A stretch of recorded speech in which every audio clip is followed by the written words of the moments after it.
그러면 두 번째 뭐 말씀드렸던 그 휴일 근무나 초과 근무 시 그 잔업의 문제 뭐 네. 이것도 한번 좀 정리를 좀 해봐 주신다면. 뭐 잔업에 대해서는 노동 시간의 문제잖아요. 네네네. 노동계약법은 이제 일일 8시간, 네. 그 다음에 주 40시간, 네. 그리고 주 1회, 그러니까 1일은 네. 반드시 휴식하도록 되어 있습니다. 주 1일 요거를 근거로 해서 이제 잔업이 추가되는 거죠. 그래서 그 잔업은 평일 잔업 같은 경우에는 네. 시급의 근무 시간을 곱하고 네. 거기에 150%. 그러니까 예를 들어서 뭐 1.5배. 예, 1.5배. 네. 그 다음에 주말은 네. 200% 2배. 네. 그 다음에 휴가, 예, 휴일. 네. 법정휴일 같은 경우는 300% 이렇게 규정되어 있습니다. 법정휴일이라 하면 어떤 건가요? 법정휴일은 우리가 그 11일이거든요. 예. 정확히 중국에서는. 네. 그러니까 설날, 아. 노동절, 예. 추석, 예. 뭐 이런 것들을 합쳐서 11일 동안 300%입니다. 그 주말은 200%고. 네. 그래서 휴일은? 주말은 또 아까 말씀드렸지만 네. 그 주 1일은 휴식하도록 되어 있잖아요. 그래서 네. 토요일 근무 같은 경우는 대체 휴일로 근무하시면 돼요. 대체 휴일이면 네, 그러니까 휴일인 거죠. 그러니까 이런 거죠. 네. 우리가 이번 주에 내가 토요일 날 근무한다. 네. 그러면 다음 주에 하루를 쉬면 돼요. 그러면 잔업수당은 해당되지 않습니다. 그래서 그렇구나. 그리고 네. 1일 8시간이잖아요. 네네네. 총 3시간까지 가능하고요. 네. 초과 연장 시간은. 네. 그러니까 3시간을 곱해주면 되겠죠. 그죠? 시급을 구한 다음에. 네. 그래가지고 150%를 더하시면 되고. 그리고 설날이라든지 추석날은 300%가 들어간다라고 기억하시면 됩니다. 자, 그럼 평일 잔업은 3시간까지 가능하다는 네. 거네요. 그리고 네. 주말에 토요일 날 근무를 하게 되면 그 다음 주에는 대체휴일을 주면 네. 잔업수당은 주시지 않으셔도 되는 거고. 그렇죠. 그러니까 주의할 점은 잔업이라는 게 네. 그냥 남아가지고 회사에 남아있다고 잔업이 인정되는 건 아니고요. 네. 내가 어떠한 이유로 잔업을 해야 한다는 것들을 네. 인사 담당자나 그다음에 책임자가 네. 그거에 대해서 인정을 해야 잔업으로 네. 인정이 됩니다. 그래서 인사 관리를 하실 때 이 부분은 좀 많이 체크하셔야 돼요. 그러니까 6시 퇴근인데 네. 내가 7시에 퇴근한다고 해서 1시간을 무조건 잔업으로 인정해 줄 건가는 아니거든요. 네. 네.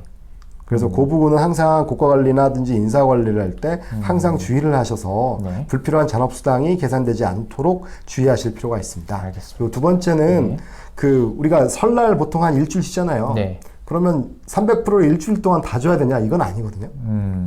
그러니까 아까 제가 기억하실지 모르겠는데 법정 휴일이 11일이라고 그랬어요. 네. 네. 그 11일이 되는 이유는 뭐냐면 네. 우리가 설날 근무를 그러니까 지금 노동절이죠 오늘이 네, 네. 노동절 기간 근무할 때 아마 기억하실 거예요. 저번 주 토요일 날 근무했죠.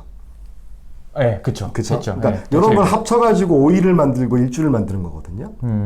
그렇기 때문에 이 기간 동안에 발생했던 거를 다 300%로 적용하지는 않는다고 생각하시면 돼요. 그러니까 노동절은 정식으로 하루입니다. 5월 1일 날 하루 쉽니다. 그래서 그때만. 그렇죠. 그때만. 그거에만 300%고 그 나머지는 그 전주 뭐 주말 근무, 그 다음 주에 주말 근무 이런 식으로 모아가지고 5일을 만드는 개념이거든요. 중국은. 그래서 그것도 좀 주의하실 필요가 있습니다. 네. 그 세 번째는 우리가 지금 말씀드렸던 그 해고 시에 주의해야 될 점. 사실 요때 사실은 우리 한국의 기업들, 진출 기업들이 좀 많이 뭐라고 해야 되지? 분쟁이 좀 발생을 하는 것 같거든요. 그래서 그 부분들 좀 한번. 뭐 기업 운영하시다 보면 네. 뭐 자이든 타이든 직원을 해고하기도 하고 그다음 잡고 싶은 직원들은 또 나가버리기도 이직도 하는 경우도 네네. 많습니다. 네. 그래서 저는 말씀드릴 때 회사를 그만두는 경우는 세 가지 경우거든요. 통상 예. 하나는 그러니까 이 근로자의 과실이라든지 아니면 능력 부족으로 해고를 하는 그러니까 게 있고 사례가 있고 네. 아니면은 근로자가 네. 노동계약 기간이지만 이직을 해버리는 경우가 있고 네. 세 번째는 노동기간이 만료돼가지고 이제 더 이상 이제 연장하지 않는 경우 이 세 가지가 있는데요. 네. 왜 이 세 가지를 말씀드리냐면 중국에는 경제보상금이라는 개념이 있어요. 네. 항상 우리 중국에서 기업하시는 분들 항상 골치 아픈 문제가 경제보상금이 뭔지 네. 그리고 경제보상금을 어떻게 계산해야 되는지 이 문제가 생겨나가는데 네. 그냥 쉽게 말씀을 드리면 한국의 퇴직급여라고 생각하시면 됩니다. 네. 물론 뭐 퇴직급여와는 조금 다르긴 하지만 네. 경제보상금은 이런 거예요. 제가 회사를 그만두면 네. 내가 그동안 근무했던 근속연수 곱하기 전 12개월이죠. 전 1년 동안 평균 임금을 곱해가지고 이 근로자한테 이 노동자한테 보상을 해준다. 일회성으로 보상을 하는 이런 개념입니다. 네, 네. 그래서 그렇게 이제 계산을 하시면 되고요. 경제보상금에서 이제 주의하실 점은 뭐냐면 네.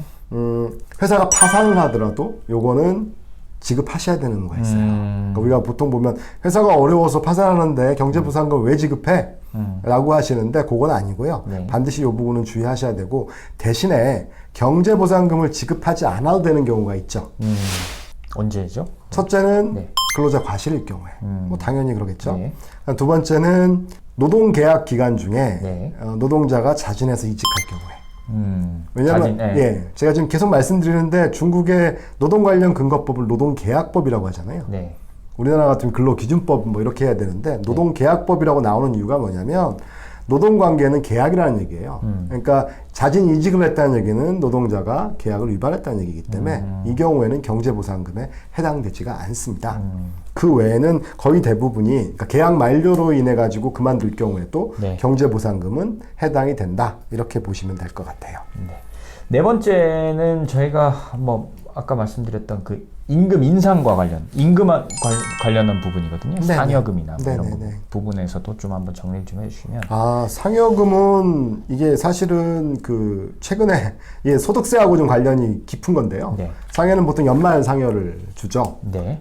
그래서 연말 상여금 보통 뭐 중국에서는 보통 13개월 급여라고 보통 통상 얘기를 해요. 네. 그 노동계약을 연봉 체결할 때 왜 13개월이냐? 그럼 설날 보너스를 합쳐가지고 한 달 100% 그래가지고 한 달 급여를 더 준다 그래서 13개월 급여라고 보통 얘기를 표현을 많이 하거든요. 네. 그래서 이제 상여금은 보통 한 달 급여 정도를 생각한다라고 일단은 생각하시는 게 좋습니다.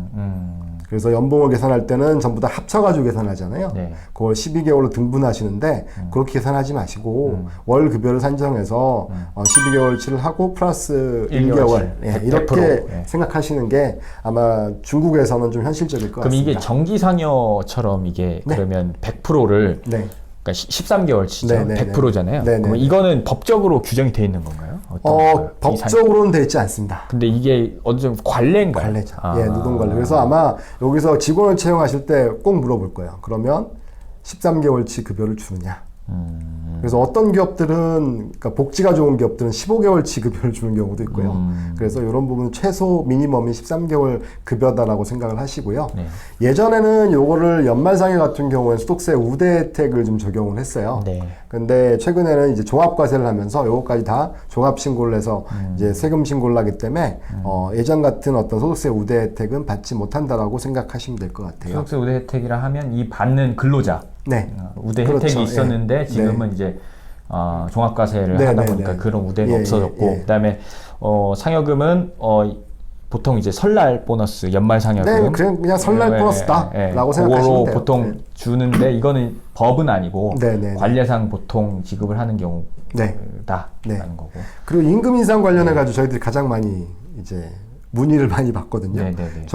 저희들한테 문의하는 분들은 네. 중국에 있는 분들이 아니라 네. 그 한국 본사에서 문의를 많이 해요. 아, 네. 왜냐하면 중국은 그 개발도상국이다 보니까 네. 이제 물가도 빨리 오르고 네. 그 다음에 급여 인상도 높은 반면에 네. 한국은 사실 많이 정체돼 있잖아요. 그렇죠. 예. 실례지만 얼마나 오르세요? 1년에? 뭐 물가 상승률만큼만 오르면 좋겠는데 그 정도도 안 물가 오르니까. 상승률이 오늘 신문 보니까 2.8%였더라고요. 많이 올랐네. 인플레이션에 우려가 된다 뭐 이런 얘기를 하는데 최근에는 2%도 안 됐었잖아요. 네. 그 중앙은행에서 보통 보면은 이제 한국, 미국 중앙은행에서 보통 2%를 그쵸. 이 적정 인플레이션이라고 얘기를 해서 네. 거기에 맞추거든요. 모든 네. 거를. 네. 근데 중국은 아시다시피 올해 아마 작년 대비 6.5%를 일단은 기본으로 간다라고 했잖아요. 네, 네. 최저 하한선을. 네. 그러다 보니까 급여 인상률이 결국 물가 인상률과 연동될 수밖에 없거든요. 그렇죠. 그러니까 주로 이제 본사 측에서는 저희들한테 문의가 오는 게 네. 아니 보통 한 10% 인상률을 자회사에서 올리는데 네. 이게 말이 되냐? 네, 네. 중국은 그런 규정이 있냐 이런 네. 얘기를 하세요. 네, 네. 근데 규정이 따로 있는 건 아니고요. 네. 매해마다 아마 시정부나 관련된 이 지방정부 쪽에서 권고안 같은 게 있을 거예요. 뭐 급여 인상 폭에 대한 권고, 근데 이거는 권고이고 이게 뭐 법적인 규제를 받는 건 아니고요. 근데 아마 몇 년 전까지만 해도 두 자릿수의 권고를 많이 받았던 것 같아요. 그러니까 한국 쪽에서는 이해가 안 되죠. 근데 최근에 아까 방금 말씀드렸지만 어차피 이게 물가 상승률이라고 하는 거기 때문에 네. 그 정도에 맞춰서 이제 급여 인상이 되지 않나라고 생각이 들어지고요. 작년하고 올해는 좀 다른 것 같아요. 코로나 기간이다 보니까 오히려 임금이 동결되는 경우도 좀 많은 것 같고, 그쵸. 그거에 대해서 뭐 별도의 이제 뭐 이견 제시라든지 행정당국에서 어떤 행정 지도 뭐 이런 것들은 없는 것 같습니다. 그러면 법적으로는 이게 뭐 얼마를 임금을 얼마 이상 인상해야 된다 이런 건 없고, 네. 근데 이제 성정부나 시정부에서 권고한 정도는 날 수 네, 있는 네, 거고, 네, 그게 네. 상승률하고 물가 상승률하고 연동이 되는 경우가 네네네. 많다는 예전에 뭐 10%씩 성장했잖아요. 그러니까요. 그러다 보니까 10%를 안 받으면 실질 급여가 떨어지는 거기 때문에 권고안을 그렇게 냈던 거죠. 네.